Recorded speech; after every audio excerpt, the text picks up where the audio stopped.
दोस्तों नमस्कार, मैं बाल मुकुंद स्वागत करता हूं आपका आपके YouTube चैनल संस्कृत आस्था में। दोस्तों हम लोग संविधान की श्रृंखला में अध्ययन कर रहे हैं और जिसमें हम लोगों ने कार्यपालिका में लगभग सभी तथ्यों को पढ़ लिया, जिसमें मुख्य रूप से राष्ट्रपति, उपराष्ट्रपति, प्रधानमंत्री, मंत्रिपरिषद में कैबिनेट मंत्री, राज्य मंत्री, उप मंत्री, इसको हमने पढ़ लिया। वहीं पर राज्य में राज्यपाल, मुख्यमंत्री, मंत्रिपरिषद और महाधिवक्ता, ये हमने पढ़ लिया। तो दोस्तों आज हम जिस चैप्टर को लेकर आए हैं उसका नाम है महान्यायवादी। क्या? महान्यायवादी।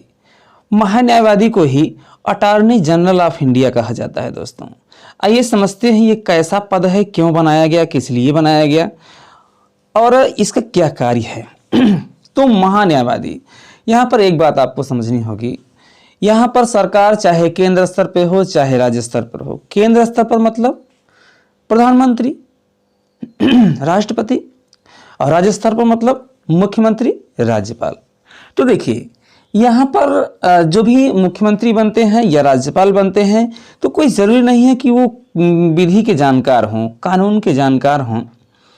कोई ज़रूरी नहीं है कि वो ला करके ही राज्यपाल बनते हैं या मुख्यमंत्री बनते हैं या प्रधानमंत्री बनते हैं।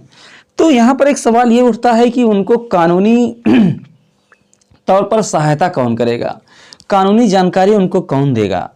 तो कानूनी सलाहकार के रूप में कानूनी जानकारी देने के लिए ही राज्य सरकार में भी और केंद्र सरकार में भी जो है एक पद का वर्णन किया गया है, जिसमें सबसे पहले हम लोग केंद्र सरकार में जो एक पद है महान्यायवादी, अटॉर्नी जनरल ऑफ इंडिया, इसी का अध्ययन करेंगे। जैसे आपने देखा कि केंद्र में एक प्रमुख पद होता है सबसे शीर्ष स्थान पर राष्ट्रपति का, और राष्ट्रपति का सलाहकार के रूप में या उसकी सहायता करने के लिए प्रधानमंत्री होते हैं, उनका मंत्रिपरिषद होता है। तो ये सभी सहायता करते हैं, लेकिन यहाँ पर सवाल यह है प्रधानमंत्री भी कोई जरूरी नहीं है कि वो विधि के जानकार हों, तो उनको भी या राष्ट्रपति को सबको मतलब एक विधि का जानकार चाहिए जो विधि पूर्वक जो है किसी विधि का सलाह दे सके राष्ट्रपति को अथवा प्रधानमंत्री को। तो इसीलिए एक पद बनाया गया है महान्यायवादी। अब बात करेंगे महान्यायवादी का पद जो है वो अनुच्छेद 76 में इसके पद का वर्णन है कि एक महान्यायवादी होगा जो कि विधि सलाहकार होगा, किसका? राष्ट्रपति का, प्रधानमंत्री का। तो यहाँ पर देखेंगे एक एक पॉइंट को बहुत ध्यान से। सबसे पहले बात करेंगे वर्तमान में जो अटॉर्नी जनरल ऑफ इंडिया या फिर महान्यायवादी हैं वो कौन हैं। तो वो हैं, आप थोड़ा सा याद रख लीजिएगा, के वेणुगोपाल। जी हाँ, के वेणुगोपाल जी वर्तमान में महान्यायवादी हैं, अटॉर्नी जनरल ऑफ इंडिया हैं। ठीक, आगे पॉइंट पे बात करेंगे। तो अटॉर्नी जनरल ऑफ इंडिया जो है वो भारत के प्रथम विधि अधिकारी होते हैं। अगर आपका क्वेश्चन बन जाए कि भारत के प्रथम विधि अधिकारी कौन होते हैं तो वो भारत के अटॉर्नी जनरल ऑफ इंडिया ही होते हैं, अथवा कह लीजिए महान्यायवादी जी होते हैं। आगे बढ़ेंगे तो महान्यायवादी सरकार के कानूनी सलाहकार होते हैं। इसको हम पहले भी आपको समझा चुके हैं कि सरकार जो बनती है कोई ज़रूरी नहीं है कि वो विधि का जानकार हो, तो विधि की जानकारी देने के लिए, उसकी उसको सलाह देने के लिए, उसकी सहायता करने के लिए जो एक पद होता है वो महान्यायवादी का पद होता है। संभवतः बातें आपको समझ में आ रही होंगी दोस्तों। अब थोड़ा सा और आगे बढ़ेंगे और कुछ और पॉइंट को देखेंगे, जिसमें नियुक्ति हम लोग देखेंगे। नियुक्ति निर्वाचन नहीं होता है, वोट नहीं पड़ता है महान्यायवादी के लिए, उसकी नियुक्ति होती है। और नियुक्ति कौन करते हैं तो आप जान सकते हैं कि जब राष्ट्रपति के सलाहकार होते हैं नियुक्ति और कौन करेगा, अर्थात महान्यायवादी की नियुक्ति जो है वो राष्ट्रपति जी करते हैं। कार्यकाल की बात करें तो इनका कार्यकाल निश्चित नहीं होता, किसका? महान्यायवादी का अथवा अटॉर्नी जनरल ऑफ इंडिया का। इनका जो है कार्यकाल निश्चित नहीं होता, ये जो है राष्ट्रपति नियुक्त करते हैं और राष्ट्रपति जब तक चाहते हैं तब तक इनको रखते हैं। अर्थात हम कह सकते हैं कि राष्ट्रपति के प्रसाद पर्यंत होते हैं, राष्ट्रपति जब चाहें तब इनको हटा सकते हैं। बाकी अगर त्यागपत्र देना चाहें महान्यायवादी तो किसको देंगे? क्या? तो वो अपना त्यागपत्र जो है वो राष्ट्रपति जी को देंगे। दोस्तों यहाँ राष्ट्रपति और महान्यायवादी का आप देख रहे हैं अटूट संबंध है। योग्यता के बारे में बात करेंगे कि महान्यायवादी की योग्यता क्या होनी चाहिए। तो विधि सलाहकार होते हैं, प्रथम विधि अधिकारी होते हैं, तो उनकी कम योग्यता नहीं होगी। दोस्तों आप देख ही पा रहे होंगे कि विधि क्षेत्रों में विशेषज्ञ होते हैं। विधि मतलब कानून, तो विधि क्षेत्रों में ये विशेषज्ञ होते हैं। दूसरा क्या योग्यता इनकी होनी चाहिए? विधि क्षेत्रों में विशेषज्ञ हों, ऐसी योग्यता होनी चाहिए। आगे है सुप्रीम कोर्ट के जज के समान योग्यता रखने वाला हो। जी हाँ, एक सुप्रीम कोर्ट के जज के समान जिसकी योग्यता हो वही महान्यायवादी बन सकता है, वही राष्ट्रपति का सलाहकार, विधि सलाहकार बन सकता है। तो यहाँ सवाल ये उठता है, अभी हम लोगों ने सुप्रीम कोर्ट के जज को तो पढ़ा नहीं है, तो यहाँ थोड़ा सा हम लोग शॉर्ट में जान लेते हैं कि सुप्रीम कोर्ट के जज की क्या योग्यता होती है, वही महान्यायवादी की योग्यता होगी दोस्तों। तो आइए थोड़ा सा हम लोग देखते हैं ध्यान से। तो महान्यायवादी की जो योग्यता होगी या फिर सुप्रीम कोर्ट के जज की जो योग्यता होगी वो क्या है, 5 वर्ष तक एक से अधिक हाईकोर्ट में न्यायाधीश के रूप में कार्य किया हो। जी हाँ, वही महान्यायवादी बन सकता है जो 5 वर्ष तक एक से अधिक हाईकोर्ट में न्यायाधीश के रूप में कार्य किया हो दोस्तों। आगे देखेंगे तो 10 वर्ष तक किसी एक या कई हाईकोर्ट में वकील के रूप में कार्य किया हो दोस्तों। ये योग्यता होती है हाईकोर्ट के जज की, यही योग्यता होती है सुप्रीम कोर्ट के जज की, यही योग्यता होती है महान्यायवादी की, अटॉर्नी जनरल ऑफ इंडिया की। तो आपने समझ लिया होगा, बाकी हम लोग पढ़ेंगे उच्च न्यायालय, उच्चतम न्यायालय, सब कुछ। अब यहाँ हम लोग बात करेंगे महान्यायवादी की शक्तियों के बारे में दोस्तों। शक्तियाँ क्या क्या होती हैं इसकी, तो शक्तियों में ये संसद के सदस्य नहीं होते, ध्यान रखिएगा। यहाँ से आपका क्वेश्चन बहुत ही बार पूछा गया है कि महाधिवक्ता संसद के सदस्य होते हैं, नहीं होते हैं, होते भी हैं, ऐसा कुछ ऑप्शन बनता है। तो महान्यायवादी या अटॉर्नी जनरल ऑफ इंडिया किसी भी संसद के किसी भी सदस्य, लोकसभा, राज्यसभा, किसी भी सदस्य, किसी भी सदन के सदस्य नहीं होते हैं। क्या होता है कि ये सिर्फ सरकार के विधि सलाहकार होते हैं दोस्तों, कानूनी सलाहकार होते हैं। और इन्हें संसद की बैठक में, अब लोकसभा हो चाहे राज्यसभा हो, किसी भी संसद की बैठक में भाग लेने, बोलने, किसी संसदीय समिति में सदस्य बनने की शक्ति होती है दोस्तों। अब ये सदस्य नहीं होते हैं लोकसभा राज्यसभा के, लेकिन कोई किसी भी बैठक में ये बोल सकते हैं, अपने विचार प्रस्तुत कर सकते हैं दोस्तों। और ये जहाँ तक बात करें संसदीय, कोई संसदीय समिति बनाई जाती है तो उसके सदस्य ये बन सकते हैं दोस्तों। इतनी शक्ति इनके अंदर होती है। आगे बात करेंगे तो ये किसी भी सदन में वोट नहीं दे सकते हैं, तो सदस्य नहीं होते तो वोट कैसे देंगे, वैसे भी आप समझ सकते हैं। फिलहाल याद रखें, महाधिवक्ता, अटॉर्नी जनरल ऑफ इंडिया किसी भी सदन में वोट नहीं दे सकते हैं। राज्य सरकार की ओर से किसी भी न्यायालय में भाग लेने का इनको अधिकार होता है, ठीक है, सॉरी राज्य नहीं, सरकार की ओर से, यानी केंद्र सरकार की ओर से इन्हें किसी भी न्यायालय में भाग लेने का पूरा पूरा अधिकार होता है दोस्तों।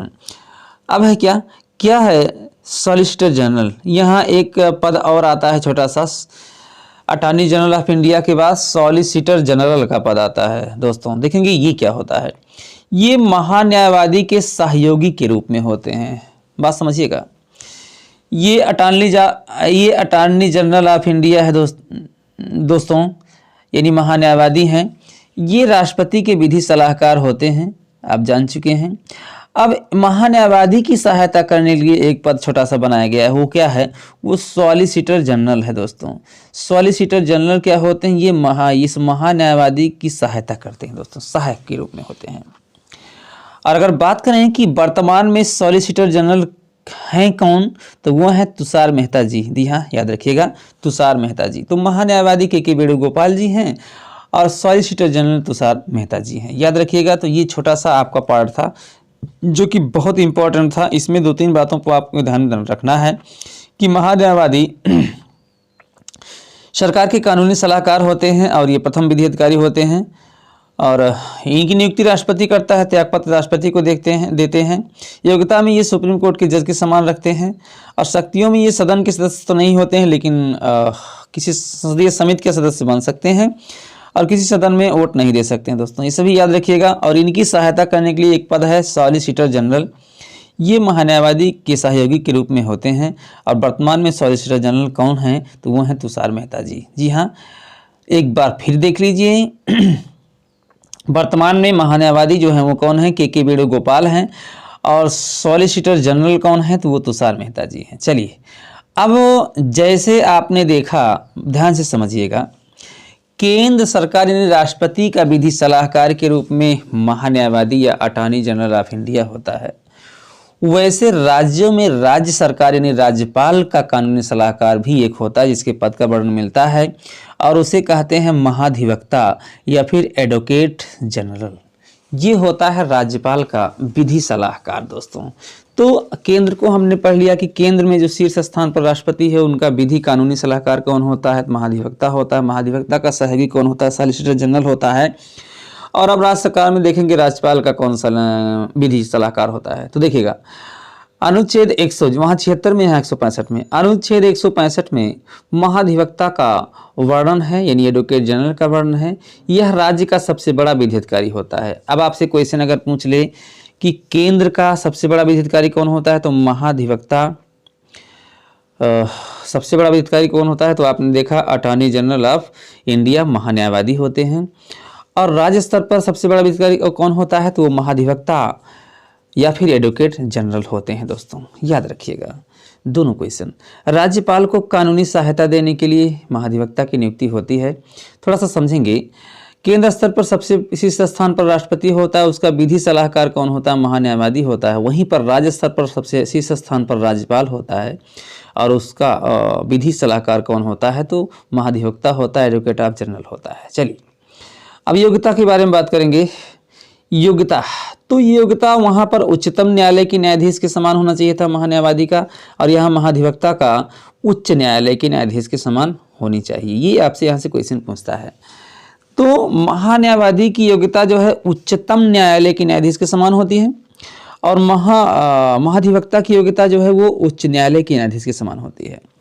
नियुक्ति इनका आप जानते हैं, जब वहाँ राष्ट्रपति करता है यहाँ राज्यपाल करेगा। शपथ भी राज्यपाल दिलाता है, और कार्यकाल भी इनका निश्चित नहीं होता महान्यायवादी की तरीके से। ये राज्यपाल के प्रसाद पर्यंत रहते हैं, अर्थात जब तक चाहे रखे जब चाहे हटा दें। और त्यागपत्र भी ये किसको देते हैं, राज्यपाल को देते हैं। छोटी सी बात है, एकदम फोटोकॉपी है। जैसे महान्यायवादी केंद्र में होता है वैसे महाधिवक्ता राज्य में होता है। दोस्तों नोट पे ध्यान दीजिए आप जरा। महाधिवक्ता विधानमंडल की कार्यवाही में भाग ले सकता है। देखिए वही बात है सेम, जैसे वहाँ संसद के लोकसभा राज्यसभा में महान्यायवादी के लिए था, वैसे यहाँ विधानमंडल में महाधिवक्ता के लिए है। तो कार्यवाही में भाग ले सकता है, बोल सकता है, लेकिन मत नहीं दे सकता। सेम यही बात महान्यायवादी के लिए केंद्र में कही गई थी। ध्यान दीजिएगा, दोनों एकदम एक तरीके के हैं। और लास्ट में आप देखेंगे इन्हें राज्य के किसी भी न्यायालय में सुनवाई का अधिकार है, जैसे महान्यायवादी को केंद्र के किसी भी न्यायालय में सुनवाई का अधिकार होता है। तो आज हमने दो पदों को देखा, एक बार इनको मैनुअली तरीके से आप समझिए थोड़ा सा। देखिए ध्यान से देखिए, केंद्र में, यानी दिल्ली समझिए, केंद्र में सबसे शीर्ष स्थान पर सबसे ऊंचे स्थान पे कौन होता है, कौन होते हैं, तो वो हैं राष्ट्रपति। ध्यान दीजिएगा दोस्तों, इसी में आपको समझ में आ जाएगा। सबसे शीर्ष स्थान पर राष्ट्रपति हैं। और राज्य यानी यूपी में या किसी राज्य में सबसे शीर्ष स्थान पर कौन है, तो वो हैं आप जानते हैं राज्यपाल। ध्यान रखिएगा, राज्यपाल होते हैं। अब ये जो भी राष्ट्रपति बनते हैं, जो भी राज्यपाल बनते हैं, तो ये विधि के जानकार हो भी सकते हैं, नहीं भी हो सकते हैं। तो अगर नहीं होते हैं तो इनको कैसे विधि सम्मत कोई कार्य करेंगे, अर्थात इनको कानूनी या विधि सलाहकार कोई चाहिए। तो दोस्तों अब राष्ट्रपति को विधि सलाहकार एक दिया गया 76 में वर्णन किया गया, किसका, महान्यायवादी का या फिर अटॉर्नी जनरल ऑफ इंडिया का, महान्यायवादी का या अटॉर्नी जनरल ऑफ इंडिया का। और वहीं पर राज्यपाल को विधि सहायता देने के लिए एक पद है, क्या, महाधिवक्ता, एडवोकेट ऑफ जनरल। ध्यान रखिएगा, महाधिवक्ता। आप एकदम साधारण तौर पे देखिए, राष्ट्रपति को कानूनी सहायता देने के लिए, सलाह देने के लिए महान्यायवादी, अटॉर्नी जनरल ऑफ इंडिया, और राज्यपाल को कानूनी सलाह देने के लिए महाधिवक्ता, एडवोकेट ऑफ जनरल। एकदम सेम है। अब जो महान्यायवादी के बारे में केंद्र स्तर पर है, वही महाधिवक्ता के बारे में राज्य स्तर पर है। आपने देखा कि यहाँ भी ये किसी का सदन का सदस्य नहीं होता और वोट नहीं दे सकता, ऐसा कुछ आपने पढ़ा। और राज्य में महाधिवक्ता भी होता है, ये भी किसी सदन सदस्य नहीं होता, वोट नहीं दे सकता। तो ये सेम है, एकदम दोनों की कंडीशन एकदम सेम है। बस सीधी सी बात है कि राष्ट्रपति को कानूनी सलाहकार के रूप में महान्यायवादी और राज्यपाल को कानूनी सलाहकार के रूप में महाधिवक्ता यानी एडवोकेट ऑफ जनरल। तो ये दो पदों को हमने पढ़ लिया दोस्तों। आज अगले वीडियो में हम लोग थोड़ा सा अगले पॉइंट को देखेंगे। तो इस वीडियो में हमने जो पढ़ा है बहुत ही आवश्यक चीज़ों को पढ़ा है। यहाँ से आपकी परीक्षा में क्वेश्चन जो है वो पुटअप होता है। हाँ, किसी प्रकार का क्वेश्चन हो, आपके मन में कोई दिक्कत हो, तो आप ज़रूर जो है कमेंट करिएगा दोस्तों। और चैनल पर नए हैं, चैनल को सब्सक्राइब जरूर करिएगा, बेल आइकन प्रेस करके मित्रों में इस वीडियो को शेयर करिएगा दोस्तों। तो अब हम जो है संभवतः एक चैप्टर कैग नाम का पढ़ेंगे। कैग को पढ़ने के बाद हम लोग शुरू करेंगे विधायिका को पढ़ना। ठीक है, हम लोग शुरू करेंगे किसको, विधायिका को पढ़ना। तो इसके अंतर्गत हम लोग संसद में लोकसभा राज्यसभा को पढ़ेंगे, और राज्य में विधानमंडल के तहत विधानसभा और विधान परिषद को पढ़ेंगे, तो ये विधायिका हम लोग पढ़ लेंगे दोस्तों। वीडियो अच्छा लग रहा हो तो अभी लाइक कर दीजिए दोस्तों, और वीडियो को शेयर करना मत भूलिएगा। चलिए मिलते हैं एक नए वीडियो में, तब तक के लिए जय हिंद दोस्तों।